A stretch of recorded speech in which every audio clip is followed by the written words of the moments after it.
제가 오늘 이렇게 예쁘게 스타일링을 받았는데 앞으로 이제 더 추워지는 날씨에 머리는 어떻게 관리를 해야 되는지 궁금해요. 일단 많은 분들이 이제 겨울철 머릿결 관리에 대해서 물어보시는 분들이 많은데, 겨울철에는 사실 뭐 사람들이 트리트먼트나 헤어팩이나 뭐 린스나 에센스나 이런 것들을 굉장히 많이 찾아요. 그런 것들이 실제로 판매량을 보면 굉장히 많아지는 것도 사실인데 가장 중요한 것은 샴푸라고 저는 말씀을 드리고 싶습니다. 왜냐면 오늘은 손상이 크지 않았기 때문에 1단계 복구펌을 하셨지만, 어쨌든 파마를 하면은 결과적으로 머릿결이 촉촉하고 부드러워야지만 더 컬도 생기 있어 보이고 머릿결도 좋아 보이잖아요. 네. 근데 그 유수분이 밸런스가 깨져버리면 머릿결은 푸석해져 보이고 굉장히 지저분해 보인단 말이에요. 그래서 이제 샴푸 안에는 기본적으로 세정을 할 수 있는 성분들이 많이 있습니다. 왜냐하면 피지라든지 어떤 미세먼지라든지 이물질을 제거해줘야 되기 때문에. 그러면 보통에 소듐이라는 성분이 들어가 있습니다. 소듐. 이건 소금이에요. 소금은 유분을 분해하는 성질이 있죠. 그래서 머리를 뽀드득하게 만들어줍니다. 근데 이 유수분을 강력하게 얘가 뺏어가. 소금은 당연히 수분과 유분을 뺏어간단 말이에요. 네. 그러면은 머릿결을 점점 푸석하게 만들어지겠죠. 그러면은 아무리 샴푸에서 이미 다 영양을 빼냈는데 후에 채워주면 뭐해? 아무 의미가 없어요. 그게 영양이 계속 보존을 하는 게 중요한 거지, 다 영양을 빼냈다가 넣었다 뺐다 넣었다 하면 뭐하냐고. 계속 밑 빠지는 벽에 물 붓는 거밖에 되지가 않겠죠. 그래서 샴푸는 최대한 보습 성분이 강하고 세정력이 조금 덜하지만 보습력이 있고 유수분 밸런스를 유지해 줄 수 있는 그 우리 산성 피지막이라고 하는데, 그 피지막을 유지해 줄 수 있는 샴푸를 사용해 주는 것이 겨울철 머릿결 관리에 제일 중요하다고 할 수 있어요. 만약에 샴푸만 해도 부드럽고 건강해진다면 린스나 뭐 헤어 트리트먼트 하는 그 시간과 노력이 굉장히 줄어들겠죠. 그러면 더 편하잖아요. 네. 그래서 샴푸를 중요하게 하고 그 후에 관리를 굉장히 좀 단조롭게 하는 게 오히려 머릿결 관리에 좋아요. 근데 샴푸할 때부터 막 머릿결이 엉키고 막 푸석해서 빗질도 안 되는데 거기다 샴푸하고 뭔가 트리트먼트하고 린스하고 막 하면 전혀 좋을 건 없어요. 그래서 샴푸만 잘 써도 정말 머릿결 오늘 복구펌 하신 것도 3개월, 4개월, 5개월, 6개월 계속 유지할 수 있는 겁니다. 그래서 아까 저도 샴푸를 굉장히 중요하게 추천해줬죠. 그러니까 그런 샴푸들을 쓰시는 게 좋습니다. 샴푸가 더 중요하다는 사실을 잊지 마시길 바라겠습니다. 저는 원하는 그런 파마 스타일이 있어서 미용실에 그 사진을 보여주면은 전혀 다른 느낌으로 항상 나오더라고요. 그런 경우가 되게 많죠. 우리가 뭐 SNS를 보든 블로그를 보든 유튜브를 보든 그 머리를 한 디자이너한테 가는 게 더 중요합니다. 왜냐하면 이제 사람마다 얼굴력이 다 다르고, 그다음에 모량도 다르고, 머리 숱도 다르고, 모발의 굵기도 다르고, 곱슬이 있냐 없냐의 차이도 있고 굉장히 변수가 되게 많고요. 그 다음에 커트에서도 굉장히 많은 차이가 나요. 커트의 각도를 0도 원랭스로 할 것인지, 뭐 45도로 할 것인지, 뭐 95도의 뭐 레이어드 펌을 할 것인지에 따라서도 그 컬의 감성이 정말 180도 달라지거든요. 근데 단순히 사진만 놓고 봤을 때는 이게 S컬처럼 보이는데 사실 C컬인데 층이 져서 S컬처럼 보이는 경우도 있어요. 착시적인 현상이라고 하죠. 층이 있는 경우와 없는 경우에서 같은 S컬을 넣는다 하더라도 느낌이 달라지기 때문에 그 머리를 한 디자이너한테 가서 머리를 해야지만 그 감성대로 느낌이 나와요. 단순하게 우리가 S컬이 마음에 들어서 뭐 긴 머리신데 오늘 같은 경우에도 만약에 S컬을 하러 갔다, 미용실에 갔다 이거야. 층이 없다. 그러면은 매직하고 파마를 한 부분에 경계가 너무 확연하게 차이가 나기 때문에 컬이 뭉쳐 보이고 답답해 보인단 말이에요. 근데 오늘도 똑같은 S컬 펌이긴 하지만 굉장히 좀 가벼운 느낌이고 굉장히 볼륨감 있는 느낌이란 말이에요. 오늘 한 스타일 자체가. 그래서 오늘 같은 경우는 층을 한 45도 정도로 냈을 때 이 느낌이 나온 거예요. 근데 만약에 이 사진만 갖고 이 머리를 해달라고 했을 때는 이 느낌이 안 나올 거란 말이에요. 왜냐면 커트를 어떻게 했는지 모르기 때문에. 그래서 파마를 하는 데 있어서 가장 중요한 거는, 가장 기본 베이스가 되는 것은 커트다라고 생각하시면 될 것 같아요. 커트에 따라서 컬 느낌이 너무나 많이 달라집니다. 네, 그래서 사진을 갖고 그냥 가까운 미용실 가는 거는 큰 의미가 없습니다. 오늘 이 머리가 마음에 드신 분들은 이 머리를 하신 디자이너한테 가야지만 이 동일한 디자인이 나올 수 있는 거예요. 무슨 말인지 아시겠죠? 그럼 그 컷만큼 머리 숱에 대해서도 되게 많은 영향이 있을 것 같은데 머리 숱이 없는 분들은 어떤 스타일을 받아야지 좋은 건가요? 제가 그런 질문을 굉장히 많이 받습니다. 네. 일단은 숱이 없는 분들은 저희가 이제 비포를 찍고 애프터를 찍다 보면은 오히려 비포 찍을 때는 숱이 굉장히 많아 보였어요. 예를 들어서 우리가 상담을 할 때 카톡이나 문자로 상담을 먼저 받잖아요. 네. 제가 지금 이런 머리입니다 라고 이제 상담을 받는데 보면 숱이 많아 보이는 거야. 근데 막상 파마를 하고 나면 숱이 없어져. 그 이유가 뭘까요, 여러분? 그것은 숱이 없는 분들은 생머리일 때 가장 숱이 많아 보입니다.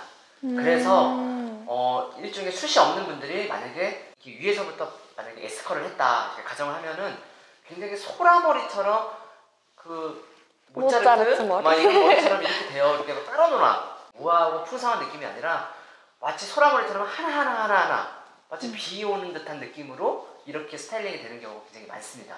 저는 숱이 없는 분들이다 하면은 무조건 컬을 단순하게 디자인을 해요. 거의 C컬을 하는 경우가 제일 많아요. 왜냐면 C컬 이상, 그러니까 C컬에서 S컬 사이 정도는 괜찮은데 막 S컬, 막 굵은 펌을 해달라는 분들은 정말 모양이 이상합니다. 그래서 오히려 생머리에 가까운 듯 자연스러운 볼륨 매직 C컬이나 아니면 CS컬 펌 정도만 단조롭게 하는 것이 오히려 더 풍성하고 더 예뻐요. 그래서 숱이 없는 분들일수록 더 컬을 많이 내려고 하는 성향이 많은데 그 반대로 가셔야 된다는 거죠.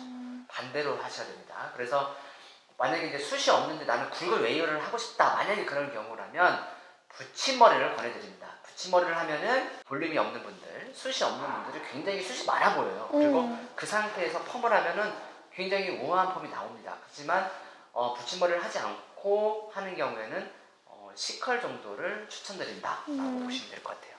네.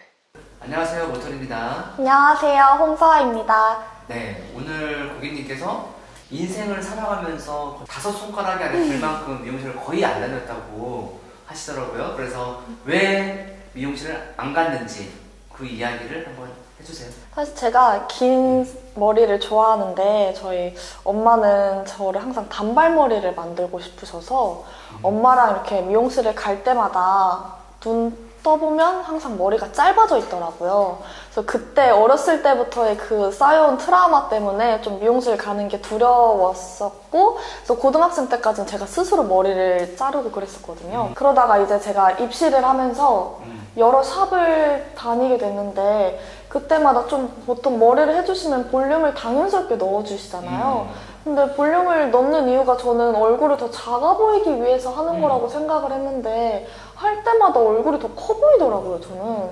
볼륨이라는 게 사실 그 장단점이 있어요. 일단 볼륨이라는 거는 이제 크게 많은 분들이 뿌리 볼륨을 네. 되게 중요시 여기잖아요. 파마를 하시는 분들의 한 90%는 뿌리 볼륨을 살려달라고 요구를 해요, 실제로. 네. 근데 이제 뿌리 볼륨이라는 게 잘 생각해보면 정말 뿌리 볼륨을 우리가 미용실에 가서 살렸어. 근데 볼륨이 있다고 느껴진 적이 단 한 번이라도 있냐고 물어보면 없죠. 다들 없다고 네. 이야기를 해요. 왜 그러냐면 이 가마를 중심으로 해서 머리가 한 방향으로 자라요. 뭐 왼쪽이든 오른쪽이든. 그래서 그 볼륨이 이제 이게 눕히면 이렇게 머리가 이렇게 일자로 이렇게 위로 자라는 게 아니라 옆으로 자라기 때문에 볼륨을 아무리 우리가 이렇게 살려놔도 옆으로 볼륨이 자라요. 그래서 이 옆부분이 이렇게 그 얼굴이 커 보이는 네, 단점이 맞아요. 생기게 되죠. 파마를 하고 며칠 지나지 않은 상태에서는 그나마 상관이 없는데 근데 머리가 이제 한 달 정도, 2달 정도 지나면 한 2cm, 3cm 정도 자라잖아요. 그러면 옆부분이 더 떠. 왜냐면 볼륨을 살려놨던 부분이 이제 밑으로 내려오니까 여기가 되게 커지는 거예요. 그래서 뿌리 볼륨을 살려서 오히려 뭐 자국이 생겼다라든지 아니면 머리가 좀 끊어졌다라든지 아니면 이제 뭐 얼굴이 커 보인다든지 이런 단점들을 호소하는 분들이 실제로 너무나 많습니다. 그래서 볼륨은 어쨌든 뿌리 볼륨을 살리든 안 살리든 중요한 건 손질 방법이 더 중요하다는 거죠. 손질을 할 때 가마의 반대 방향으로 머리를 말려주면 원래 사람의 모발은 자연 볼륨이 더 중요해요. 그래서 우리가 뭐 파마를 하거나 뭐 매직 세팅을 할 때에도 네. 가장 중요한 건 볼륨을 살리는 게 중요한 게 아니라 볼륨을 죽지 않도록 해주는 게 더 중요한 거죠.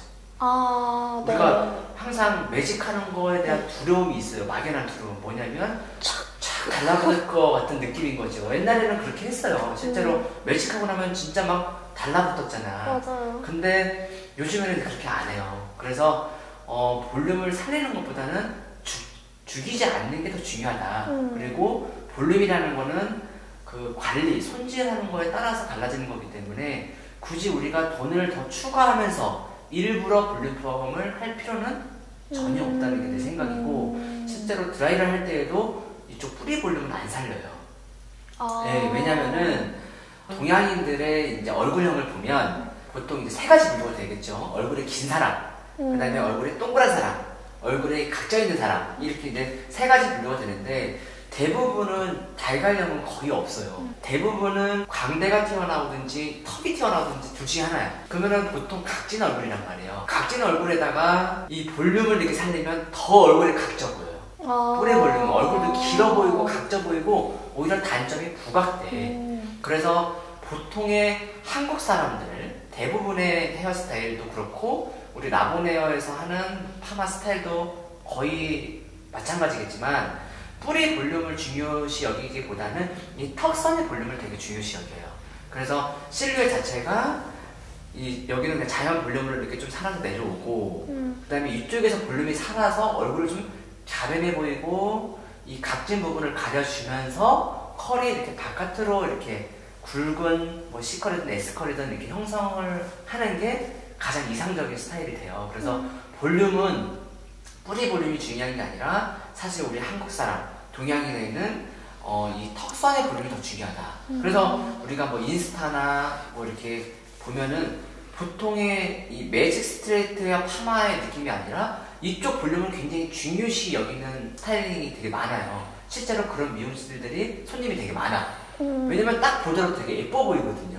이렇게 일자로 뚝 떨어지고 있으면 얼굴도 커 보이고 볼륨도 없고 되게 안 이쁘죠. 그래서 그런 디자인을 하는 미용실들은 손님들이 없고, 이제 우리 라보네어처럼 이렇게 약간 이쪽에 볼륨을 살려주는 게 더 손님들도 보시기에 예뻐 보여서 많이 찾아오시거든요. 그래서 뿌리 볼륨은 이제는 중요한 시대는 아니다.